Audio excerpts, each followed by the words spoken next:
नमस्कार विद्यार्थी मित्र मैत्रिणींनो, बोर्ड प्रॉब्लेम सोल्युशन सिरीजच्या पुढच्या व्हिडिओमध्ये मी प्रोफेसर प्रणव कानिटकर तुमचं सगळ्यांचं मनापासून स्वागत करतो. आज आपण फायनल अकाउंट्सचा बोर्डमधला प्रॉब्लेम नंबर 3 सॉल्व्ह करणार आहोत. So let us start. Question number 3. From the following trial balance of Sanjay and Keshav, prepare trading and profit and loss account for the year ended 31st March 2013 and balance sheet as on that date after considering the additional information. आता जर तुम्ही नीट observe केलं असेल तर या प्रॉब्लेममध्ये आपल्याला कोणत्याही प्रकारचा रेशो दिलेला नाही, म्हणजे थोडक्यात प्रॉफिट शेअरिंग रेशो दिलेला नाही. मग जर असं असेल, प्रॉफिट शेअरिंग रेशो दिलेला नसेल तर रेशो काय कन्सिडर करायचा आहे? रेशो कन्सिडर करायचा आहे 1:1, म्हणजे इक्वल रेशो. आता 2 पार्टनर्स आहेत, सो 1:1. जर 3 पार्टनर असतील तर 1:1:1, म्हणजे थोडक्यात जरी प्रॉफिट झाला तरी तो इक्वली वाटायचा आहे, जर लॉस झाला असेल तरी तो इक्वली वाटायचा आहे. सो लिहून ठेवा, रेशो काय आपल्यासाठी आता रेशो असणार आहे 1:1. काम सोपं झालं. जो काही प्रॉफिट किंवा लॉस येईल दोन्ही आपल्याला इक्वलीच वाटायचं आहे. अर्थात दोन्ही होणार नाही, आयदर प्रॉफिट होईल किंवा लॉस होईल. प्रॉफिट झाला तरी इक्वल, लॉस झाला तरी इक्वल. चला ट्रायल बॅलन्सचं डिस्कशन करूया. ट्रायल बॅलन्समध्ये जे जे आयटम्स आहेत प्रत्येकाचा आपल्याला एक इफेक्ट द्यायचा आहे आणि ज्या ज्या ॲडजस्टमेंट्स आहेत त्याचे मात्र आपल्याला 2-2 इफेक्ट्स द्यायचे आहेत.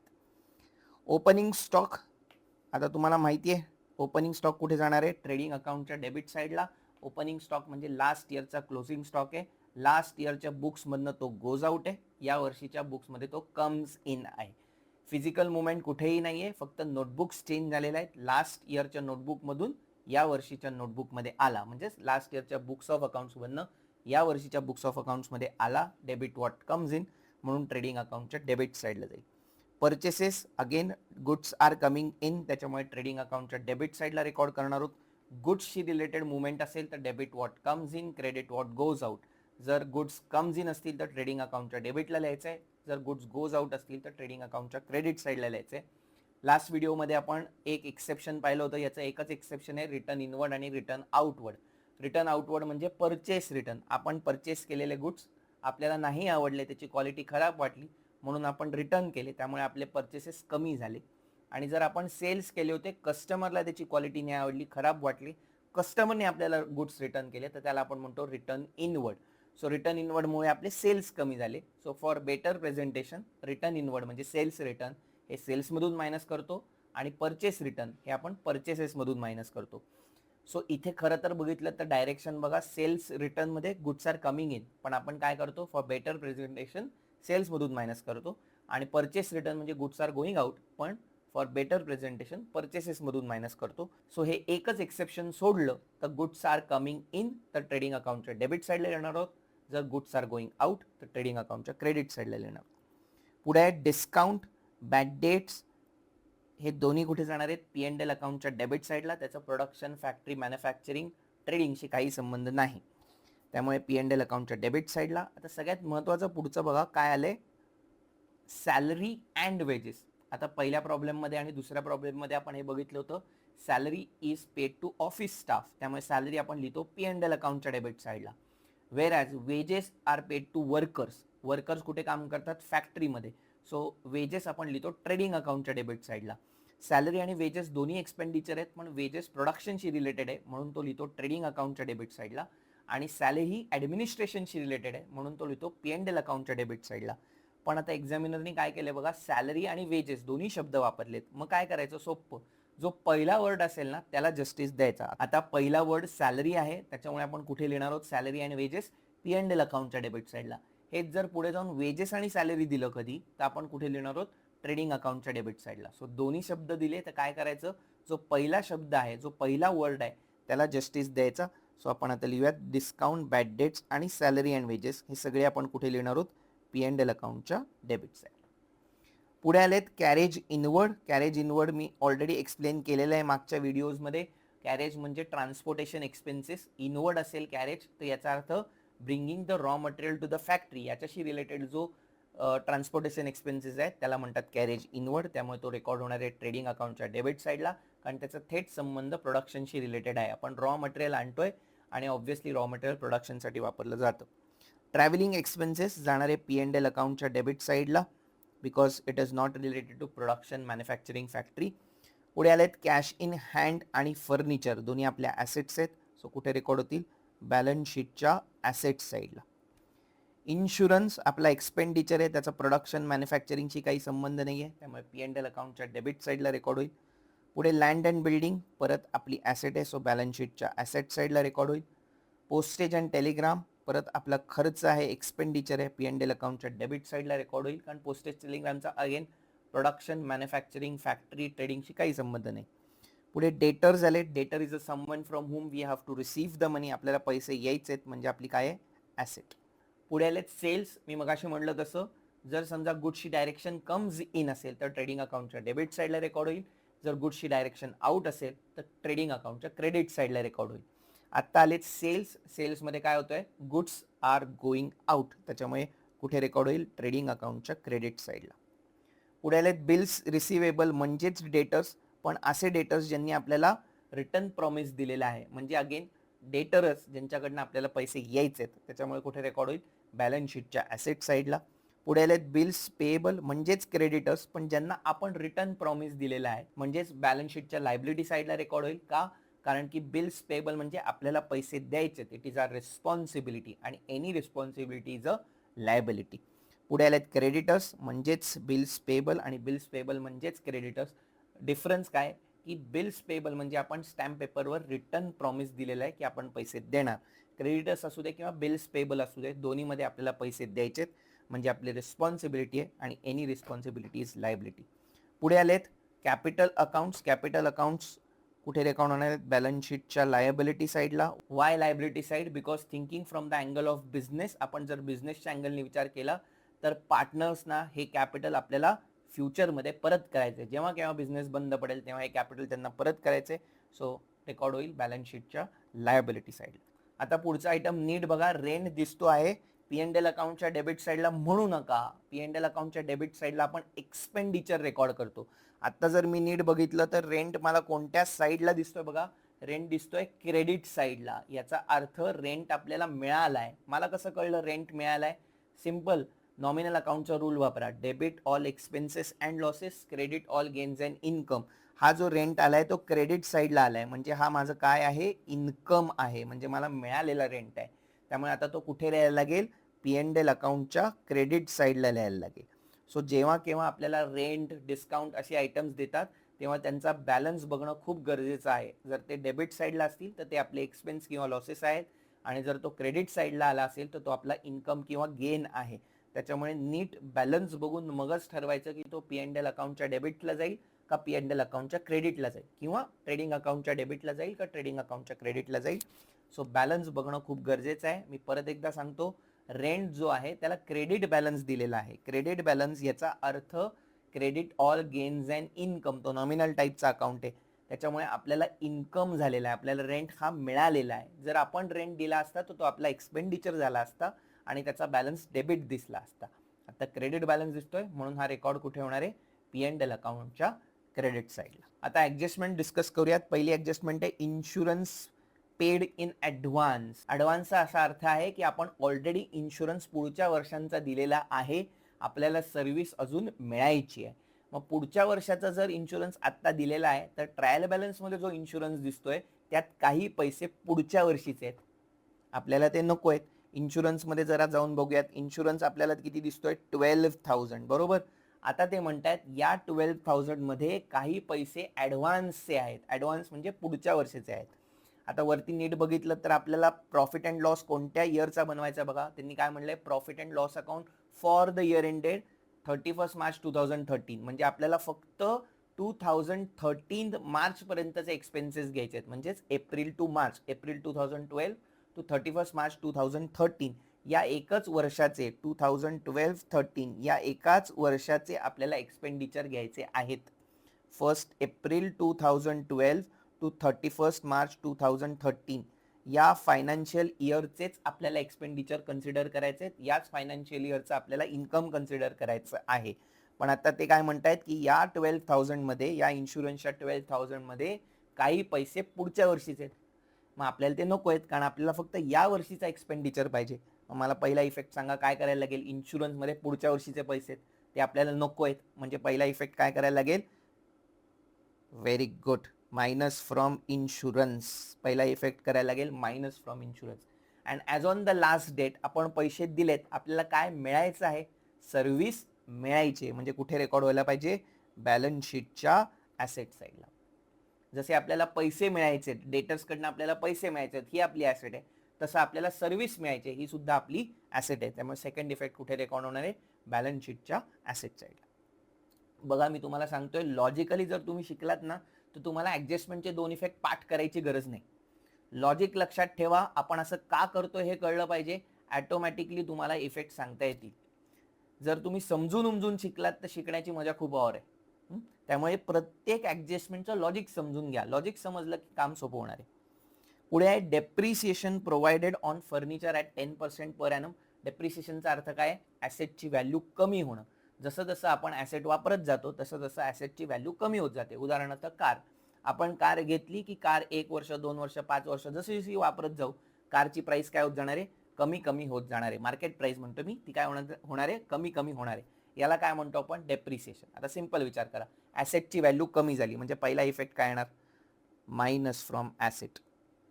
आणि ॲसेटची व्हॅल्यू कमी झाली म्हणजे चांगलं झालं का वाईट झालं, वाईट झालं. म्हणजे काय झाला, लॉस. आणि लॉस कुठे रेकॉर्ड करायला पाहिजे, P&L अकाउंटच्या डेबिट साईडला. का P&L अकाउंटच्या डेबिट साईडला, कारण हा काय फायनान्शियल लॉस, याचा ट्रेडिंग, मॅन्युफॅक्चरिंग, फॅक्टरी कशाशी काही संबंध नाही. म्हणून सेकंड इफेक्ट कुठे जाईल, P&L अकाउंटच्या डेबिट साईडला. मी तुम्हाला मागच्याही व्हिडिओमध्ये सांगितलं, याही व्हिडिओमध्ये परत सांगतोय, डेप्रिसिएशन आणि क्लोजिंग स्टॉक या एक्झामिनरच्या लाडक्या ॲडजस्टमेंट्स आहेत. त्यामुळे या ऑलमोस्ट प्रत्येक प्रॉब्लेममध्ये तुम्हाला दिसतील. पुढे आहे salary and wages are outstanding. आता ॲडव्हान्सच्या एक्झॅक्टली उलटं, सॅलरी आणि वेजेस या वर्षाचा खर्च आहे पण आपण अजून तो पे केलेला नाही. मग जर पे केलेला नसेल तर ऑब्व्हियसली त्याची जर्नल एंट्री झालेली नाही. आणि जर जर्नल एंट्री झालेली नसेल तर ट्रायल बॅलन्समध्ये तो रेकॉर्ड झाला नाही. मग आता काय करायला लागेल, आपल्याला रेकॉर्ड करावा लागेल. रेकॉर्ड करावा लागेल म्हणल्यावर काय होईल, जर आपण अजून सॅलरी आणि वेजेसचा एक्सपेंडिचर लिहिला तर सॅलरी आणि वेजेसची अमाऊंट वाढेल. म्हणजे पहिला इफेक्ट काय द्यायला पाहिजे, add to salary and wages. पहिला effect add to salary and wages. आणि आता उलट, आपण पैसे द्यायचेत, आपल्याला सर्व्हिस ऑलरेडी मिळाली आहे, आपण पेमेंट केलेलं नाही आहे, म्हणजे आपल्याला सर्व्हिस द्यायची आहे. सर्व्हिस द्यायची म्हणजे आपली रिस्पॉन्सिबिलिटी आहे, आणि रिस्पॉन्सिबिलिटी म्हणजे लायबिलिटी साईड. सो पहिला effect add to respective expenditure. का ॲड केलं, कारण की आपण सॅलरी पे केलेली नाही आहे. पे केली नाही आहे याचा अर्थ त्याची जर्नल एंट्री झालेली नाही आहे. जर्नल एंट्री झालेली नाही आहे ह्याचा अर्थ काय झाला, पेमेंट केलेलं नाही आहे, जर्नल एंट्री झालेली नाही, म्हणजेच तो ट्रायल बॅलन्समध्ये एक्सपेंडिचर इन्क्लुडेड नाही आहे. पण तो या वर्षाचा एक्सपेंडिचर आहे, आपण या वर्षाचा P&L अकाउंट बनवतोय, म्हणजे या वर्षाचा खर्च त्यात पकडायला पाहिजे. म्हणजे पहिला इफेक्ट काय करायला पाहिजे, ॲड टू रिस्पेक्टिव्ह एक्सपेंडिचर. म्हणून पहिले सॅलरी आणि वेजेसमध्ये ॲड केलं. दुसरा effect balance sheet liability side. Y liability side, आपली रिस्पॉन्सिबिलिटी आहे की फ्युचरमध्ये आपल्याला हे पेमेंट करायचं आहे, म्हणजे liability side. Any responsibility is liability. पुढे रेंट रिसिव्ड इन ॲडव्हान्स. म्हणजे काय, पुढच्या वर्षीचा रेंट आत्ता मिळाला. आता बघा, पुढच्या वर्षीचा रेंट आत्ता मिळाला असेल तर या वर्षीचा जो काही ट्रायल बॅलन्समध्ये रेंट दिसतोय, म्हणजे 22,000 हे जे काही मिळालेत, याच्यामध्ये काही पैसे कधीचे आहेत, नेक्स्ट इयरचे आहेत. आपल्याला नेक्स्ट इयरचा इन्कम पण नको, नेक्स्ट इयरचा एक्सपेन्स पण नको, आपल्याला सगळं या वर्षीचा एक्सपेन्स आणि इन्कम पाहिजे. मग परत तेच विचार करा, पुढच्या वर्षीचा इन्कम मिळालाय बरोबर, आणि तो या 22,000 मध्ये इन्क्लुडेड आहे. मग आता काय करावं लागेल, येस करेक्ट, व्हेरी गुड. काय करायला लागेल, पहिला इफेक्ट मायनस फ्रॉम रेंट. रेंटमध्ये पुढच्या वर्षीचा इन्कम आहे तो नको आहे, आपल्याला फक्त या वर्षीचा इन्कम दाखवायचा आहे. सो पहिला इफेक्ट मायनस फ्रॉम रेंट. आता विचार करा, आपल्याला पैसे मिळालेत, काय द्यायचे, सर्व्हिस द्यायची आहे. सर्व्हिस द्यायची म्हणजे आपली रिस्पॉन्सिबिलिटी आहे. Any responsibility is liability. So second effect कुठे जाईल, बॅलन्स शीटच्या लायबिलिटी साईडला. तुम्ही जर ॲडजस्टमेंट नंबर 1 बघितलीत ना, तर ती होती प्रीपेड एक्सपेन्सेस. पुढच्या वर्षीचे एक्सपेन्सेस आत्ताच दिले. मग त्याच्यामध्ये बॅलन्स शीट ॲसेटला का रेकॉर्ड केलं, पुढच्या वर्षीचे एक्सपेन्स आत्ता दिले तर, कारण पुढच्या वर्षीचे एक्सपेन्स आत्ता दिले म्हणजे पैसे दिलेत, काय मिळायचे, सर्व्हिस मिळायचे. आणि ॲडजस्टमेंट नंबर 4 मध्ये आपल्याला पैसे मिळालेत, म्हणजे पुढच्या वर्षाचा इन्कम आत्ता मिळालाय, काय द्यायचे आपल्याला, सर्व्हिस द्यायचे. म्हणून बॅलन्स शीटच्या लायबिलिटी साईडला गेलो. सो 2 मध्ये डिफरन्स आहे. पहिले होते ते प्रीपेड एक्सपेंडिचर होते, त्याच्यामध्ये आपल्याला सर्व्हिस द्यायचे म्हणून लायबिलिटी आली. आणि चौथ्या याच्यामध्ये प्री रिसिव्ड इन्कम होतं, पुढच्या वर्षीचं इन्कम आत्ता मिळालं, मग आपल्याला सर्व्हिस द्यायची म्हणून लायबिलिटी साईड. पहिल्या ह्याच्यात सर्व्हिस मिळायची होती म्हणून ॲसेट, आणि चौथ्या ह्याच्यात सर्व्हिस द्यायची म्हणून लायबिलिटी साईड. एकमेकांच्या अपोजिट आहेत. पुढे क्लोजिंग स्टॉक एक्झामिनरची लाडकी ऍडजस्टमेंट. काय काय इफेक्ट आहेत? पहिला इफेक्ट आहे ट्रेडिंग अकाउंटच्या क्रेडिट साईडला, because goods are going out. Last इयरचा लास्ट डेचा स्टॉक आहे हा, या वर्षातनं पुढच्या वर्षात पाठवायचा आहे, म्हणजे या बुक्समधनं गोज आउट, म्हणून trading account credit side.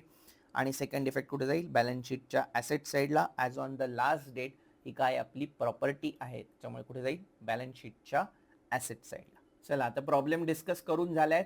Late us solve the problem. जर तुम्ही ड्रॉ केलेलं नसेल तर लेफ्ट साईडच्या पेजवरती trading account for 10 to 12 lines, remaining page is for the profit and loss account. Right साईडच्या पेजवर पूर्ण बॅलन्स शीट ड्रॉ करून रेडी राहा. जर ड्रॉ केलेलं असेल तर माझ्याबरोबर सॉल्व करायला हरकत नाही. नसेल केलं काही हरकत नाही, पॉज करा व्हिडिओ, छानपैकी वेळ घ्या, ड्रॉ करा आणि मग माझ्यासोबत सॉल्व करायला सुरुवात करा. चलो लेट अस स्टार्ट. सगळ्यात पहिले आलंय ओपनिंग स्टॉक. आपण लिहिणार आहोत ट्रेडिंग अकाउंटच्या डेबिट साईडला. So go to trading account debit side. Amount आहे 1,80,000. ओपनिंग स्टॉक कायम ट्रेडिंग अकाउंटच्या डेबिट साईडला फर्स्ट लाईनला यायला पाहिजे. So debit side to opening stock. त्याला काही ॲडजस्टमेंट नाही आहे, सो आउटर कॉलम 1,80,000. नेक्स्ट आहे परचेसेस. परचेसेसला रिटर्न्स नाही आहेत, त्याच्यामुळे परचेसेस आपण डायरेक्टली आउटर कॉलमला लिहू शकतो. So trading account debit side to purchases 2,40,000. Trading account debit side to purchases, amount आहे 2,40,000. नेक्स्ट आहे डिस्काउंट. आपल्याला लिहायचं आहे पी एंड एल अकाउंटच्या डेबिट साईडला. डिस्काउंटला ॲडजस्टमेंट नाही आहे, त्यामुळे डिस्काउंट आपण लिहिणार आहोत पी एंड एल अकाउंटच्या डेबिट साईडला. So go to P and L account debit side. P and L अकाउंटच्या डेबिट साईडला टू डिस्काउंट. Outer column. ज्याला ॲडजस्टमेंट नाही आहेत ते आपल्याला आउटर कॉलमला लिहायचे, ज्याला ॲडजस्टमेंट आहेत ते आपल्याला इनर कॉलमला लिहायचे. So to discount P and L account debit side 9,000. पुढे आहे bad debts. So bad debts पण पी एंड एल अकाउंटच्या डेबिट साईडला लिहायचे आहेत. बॅड डेट्सला काही ॲडजस्टमेंट नाही आहे, सो बॅड डेट्स पण आउटर कॉलमला लिहिणार आहोत. So P and L account debit side to bad dates,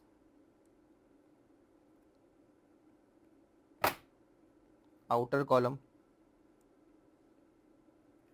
20,000. पुढे आले salary and wages. Again P and L account debit side, but salary आणि वेजेसला ॲडजस्टमेंट आहे, सो इनर कॉलमला लिहायला लागेल. To salary and wages P and L account debit side, inner column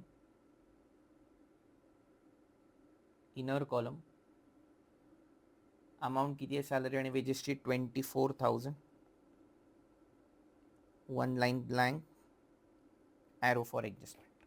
next आहे carriage inward. Trading अकाउंटच्या debit साईडला लिहायचं आहे आपल्याला. अमाऊंट आहे 12,000.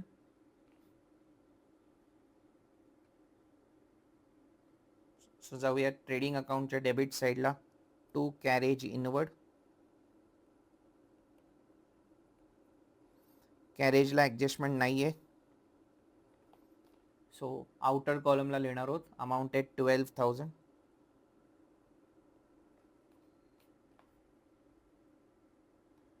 नेक्स्ट आहे travelling expenses. P and L account debit side. Amount आहे 13,000.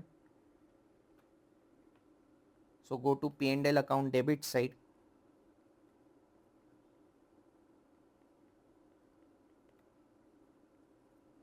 To travelling expenses, P and L account debit side. Amount आहे 13,000.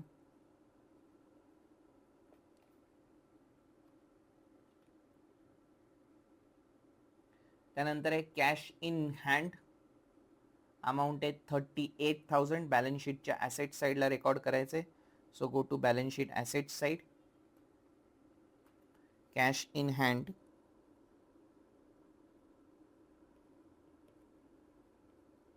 कॅश इन हँडला काही ॲडजस्टमेंट नाही आहे. So outer column 38,000. पुढे आहे फर्निचर. फर्निचरला ॲडजस्टमेंट आहे का बघा. येस, फर्निचरला 10% डेप्रिसिएशनची ॲडजस्टमेंट आहे. सो फर्निचर काय करायला लागेल आपल्याला, इनर कॉलमला लिहायला लागेल.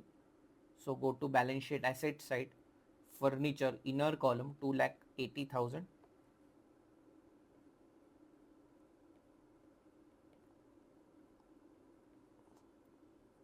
Furniture 2,80,000, inner column, 1 line blank, arrow for adjustment.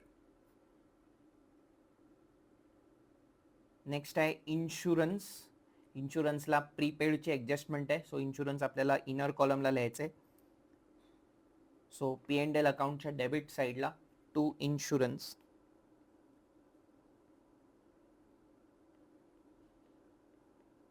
Inner column 12,000, 1 line blank, arrow for adjustment. Next आहे land and building, balance sheet asset side. So go to balance sheet asset side. त्याला adjustment नाही आहे. So outer column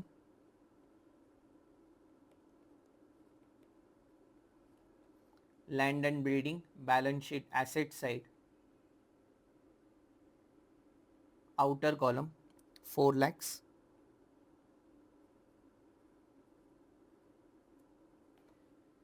land and building, balance sheet asset side, outer column 4 lakhs. पुढे आहे postage and telegram, P&L account debit side, त्याला adjustment नाही आहे. So outer column P&L account debit side,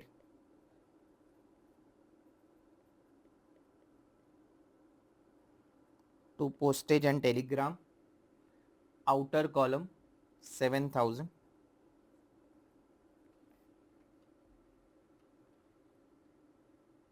पुढे आलेत सन्ड्री डेटर्स, बॅलन्स शीटच्या asset साईडला record होतील. सन्ड्री डेटर्सला पण ॲडजस्टमेंट नाही आहे. So outer column sundry debtors, balance sheet asset side, 2,10,000.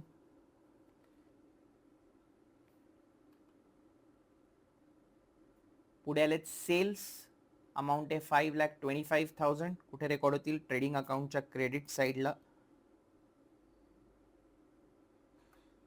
Trading account credit side, by sales, adjustment नाही आहे. So outer column 5,25,000.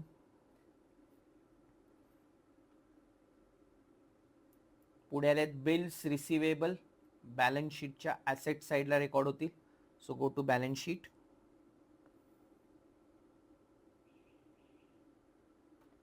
Balance sheet asset side, bills receivable,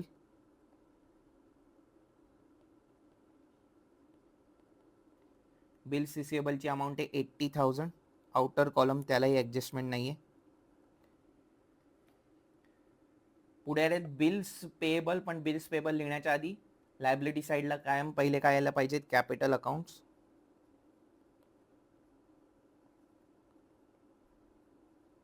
capital accounts लिहूयात, double underline. सगळ्यात पहिलं असणार आहे संजयचं कॅपिटल. अमाऊंट लिहिणार नाही आहोत, अमाऊंट जेव्हा येईल तेव्हा लिहिणार आहोत. आता कॅपिटलवरती ॲडजस्टमेंट नाही आहेत. सो हार्डली 1-2 लाईन सोडतोय. आणि दुसरं कॅपिटल असणार आहे संजय आणि दुसरा पार्टनर आहे केशव.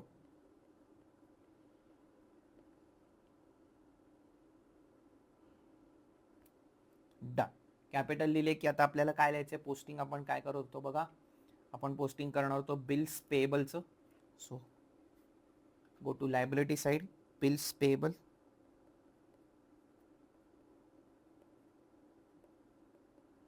बिल्स पेएबललाही काही ॲडजस्टमेंट नाही आहे. So outer column 78,000. पुढे आलेत sundry creditors, again balance sheet liability side, त्यालाही ॲडजस्टमेंट नाही आहे. So outer column. सन्ड्री क्रेडिटर्सची अमाऊंट आहे 1 lakh. So outer column 1 lakh. आणि आता पुढे कॅपिटल अकाउंट आलेत. आपण ऑलरेडी कॅपिटल अकाउंट लिहिलंय, त्याच्यासमोर त्यांचं कॅपिटल लिहून टाकूयात. संजयचं कॅपिटल आहे 5 लाख आणि केशवचं कॅपिटल आहे 3 लाख. संजयच्या समोर इनर कॉलम 5 लाख. कॅपिटल कायम इनर कॉलमला लिहायचे.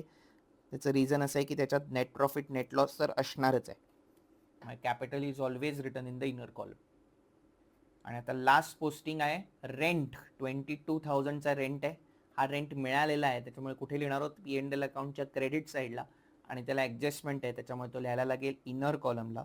So go to P&L account credit side. आता काळजी अशी घ्या की P&L अकाउंटच्या पहिल्या लाईनला आपल्याला ग्रॉस प्रॉफिट जो ब्रॉट डाऊन करणार होतो लिहायला लागणार आहे. त्याच्यामुळे एक लाईन सोडून मग काय लिहायचं आहे? By rent inner column 22,000, 1 line blank, arrow for adjustment. That's it. आता आपले सगळे पोस्टिंग तर करून झालंय. आता ॲडजस्टमेंट. ट्रायल बॅलन्समधल्या प्रत्येक आयटमचा एक इफेक्ट, पण जेव्हा ॲडजस्टमेंट सुरू होतील प्रत्येक ॲडजस्टमेंटचे 2-2 इफेक्ट्स द्यायचे न विसरता. सो पहिली ॲडजस्टमेंट आहे इन्शुरन्स इज प्रीपेड. बरोबर, आपण इफेक्ट्स डिस्कस केलेत. इन्शुरन्स आपण ऑलरेडी पुढच्या वर्षीचा आत्ता दिलेला आहे, तो आपल्याला नको आहे. आपल्याला फक्त या वर्षीचा एक्सपेन्सेस हवा आहे. त्याच्यामुळे पहिले काय करणार? Minus from insurance. आणि आपल्याला सर्व्हिस मिळायची आहे. बरोबर, पैसे दिलेत, सर्व्हिस मिळायची, म्हणून बॅलन्स शीट ॲसेट साईड. चला पहिला इफेक्ट देऊयात. Minus from insurance. So go to insurance. Minus prepaid. Amount दिली आहे 3,000. सो आउटर कॉलम जातील 9,000. सेकंड इफेक्ट जाणार आहे बॅलन्स शीटच्या ॲसेट साईडला. So go to balance sheet asset side. Prepaid insurance amount येणार 3,000. पुढची ॲडजस्टमेंट आहे depreciation on furniture at the rate of 10% per annum. मी सोप्पं सांगतो कायम. 1-0 जेव्हा कट करू आपण तेव्हा होतात 10%. सो फर्निचर बघा कितीचं आहे? 2,80,000चं आहे. सो त्याच्या 10% किती होतील? 1-0 कट करा त्याच्यावरचा. 1-0 कट केला तर किती होतात? 28,000. हे डेप्रिसिएशन आहे. ॲसेटची व्हॅल्यू कमी झाली. सो पहिला effect minus from asset. 28,000 minus करायचे. मायनस करा 28,000 2,80,000 मधनं. आउटर कॉलम किती राहतील? 2,52,000. ॲसेटची व्हॅल्यू कमी झाली म्हणजे काय झाला? लॉस. हा लॉस कुठे रेकॉर्ड होणार आहे? P&L अकाउंटच्या डेबिट साईडला. So go to P&L account debit side. To depreciation on furniture. Outer column 28,000. Done. पुढची ॲडजस्टमेंट करूयात. पुढची ॲडजस्टमेंट आहे सॅलरी आणि वेजेस आउटस्टँडिंग आहेत. सो पहिला इफेक्ट सॅलरी आणि वेजेसमध्ये ॲड करायला लागेल. हा एक्सपेंडिचर आहे, आपण अजून पे केलेला नाही आहे, म्हणजेच ट्रायल बॅलन्समध्ये तो आलेला नाही आहे. म्हणजे आपल्याला काय करायला लागेल? रेकॉर्ड करायला लागेल. म्हणजे सॅलरी आणि वेजेसची अमाऊंट वाढणार आहे रेकॉर्ड केल्यामुळे, म्हणजे अजून एक्सपेन्स रेकॉर्ड केल्यामुळे. सो पहिला effect add to salary and wages. Salary and वेजेसमध्ये लिहूयात ॲड आउटस्टँडिंग 6,000. आउटर कॉलम किती येईल? 30,000. बरोबर. हा सॅलरी आणि वेजेस जो एक्सपेंडिचर आहे तो पे केला नाही आहे, म्हणजे आपल्याला फ्युचरमध्ये पे करायचा आहे, म्हणजे आपली रिस्पॉन्सिबिलिटी आहे. Any responsibility is liability. So second effect कुठे जाईल? बॅलन्स शीटच्या लायबिलिटी साईडला. Outstanding salary and wedges. Outer column 6,000. पुढची ॲडजस्टमेंट आहे रेंट रिसिव्ड इन ॲडव्हान्स. पुढच्या वर्षीचा रेंट आत्ता मिळाला.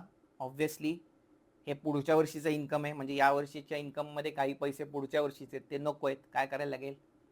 minus from rent. So go to P&L account credit side, minus received in advance, minus received in advance. किती advance मिळालेत बघा, rent 5000 ॲडव्हान्समध्ये मिळालं आहे. सो 22,000 मधून 5000 मायनस करा, आउटर कॉलम किती येतील 17,000. आणि आपल्याला रेंट मिळाला आहे, सर्व्हिस द्यायचे म्हणजे आपली लायबिलिटी आहे. So go to balance sheet liability side, advance rent, rent received in advance लिहिलं तरी चालेल, ॲडव्हान्स रेंट लिहिलं तरी चालेल. कितीचा ॲडव्हान्स आहे 5,000. आणि आता लास्ट ॲडजस्टमेंट राहिली क्लोजिंग स्टॉक. पहिला effect trading account credit side, दुसरा effect balance sheet asset side. आता आपण ऑलरेडी बॅलन्स शीटच्या ॲसेट साईडला आहोत, सो लिहून टाकूया तिथेच closing stock, balance sheet asset side, amount आहे 2 lakhs. Closing stock is always valued at cost or market price whichever is less, पण आता एकच व्हॅल्यू दिली. आणि दुसरा इफेक्ट आपण द्यायचा राहिला आहे तो ट्रेडिंग अकाउंटच्या क्रेडिट साईडला देऊन टाकूयात, by closing stock.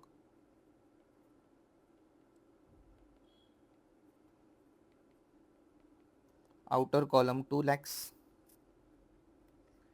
Done, problem संपलेला आहे. सगळे ॲडजस्टमेंट्स केले आपण, सगळं पोस्टिंग केलं. आता काय करणार आहोत, क्लोजिंग. सगळ्यात पहिले क्लोजिंग काय करणार आहोत, ट्रेडिंग अकाउंट क्लोज करणार आहोत. कुठली साईड ग्रेटर आहे बघा, डोळ्याला दिसतंय क्रेडिट साईड ग्रेटर आहे. So take the total of credit side. Total घेताना वरती एक लाईन, खाली डबल अंडरलाईन, दोन्ही टोटल एकाच लाईनला आले पाहिजेत.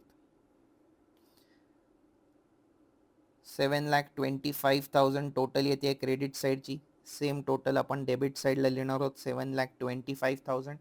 आता 7,25,000 मधनं डेबिट साईडची टोटल मायनस करा, येईल त्याला म्हणायचं ग्रॉस प्रॉफिट. सगळं बरोबर केलं तर ग्रॉस प्रॉफिट येतोय 2,93,000. हा ग्रॉस प्रॉफिट ट्रेडिंग अकाउंटच्या डेबिटवरून कुठे जाईल, P&L अकाउंटच्या क्रेडिट साईडला. So go to P&L account credit side, first line, by gross profit 2,93,000. आता P&L अकाउंट क्लोज करा. P&L अकाउंटची कुठली साईड मोठी आहे बघा, डोळ्यालाच दिसतंय क्रेडिट साईड मोठी आहे. So take the total of credit side.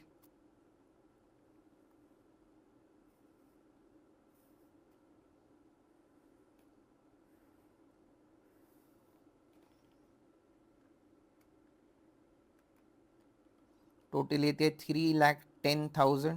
Same total debit साईडला लिहायचे, येईल त्याला म्हणायचं टू नेट प्रॉफिट.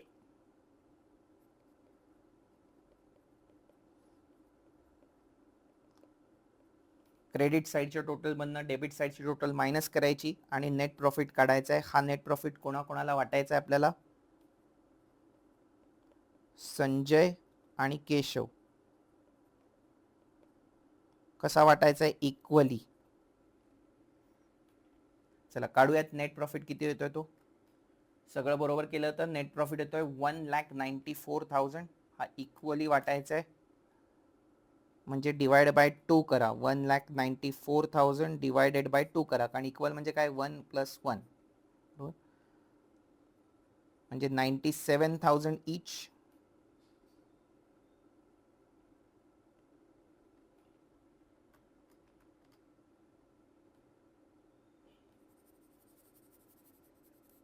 आता हा नेट प्रॉफिट त्यांच्या कॅपिटल अकाउंटमध्ये ऍड करूयात. So go to capital account, add करा नेट प्रॉफिट.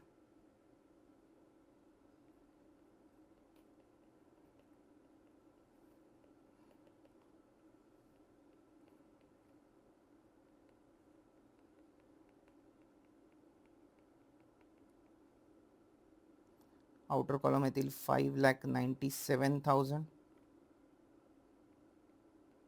आणि 3,97,000.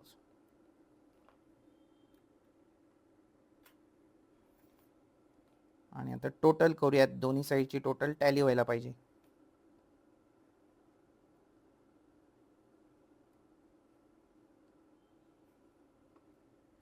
येस, सगळं बरोबर केलं तर दोन्ही साईडची टोटल येते 11,83,000.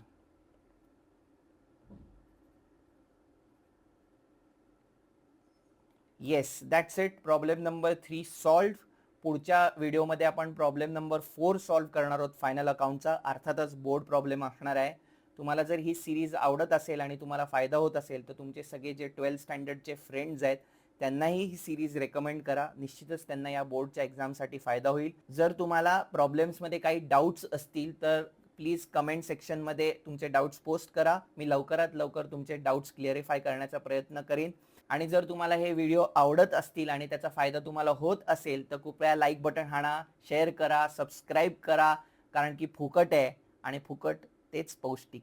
तर धन्यवाद मित्रांनो, भेटूया नव्या व्हिडिओमध्ये एक नवीन बोर्ड प्रॉब्लेम घेऊन. तोपर्यंत thank you so much. Bye bye. Good day.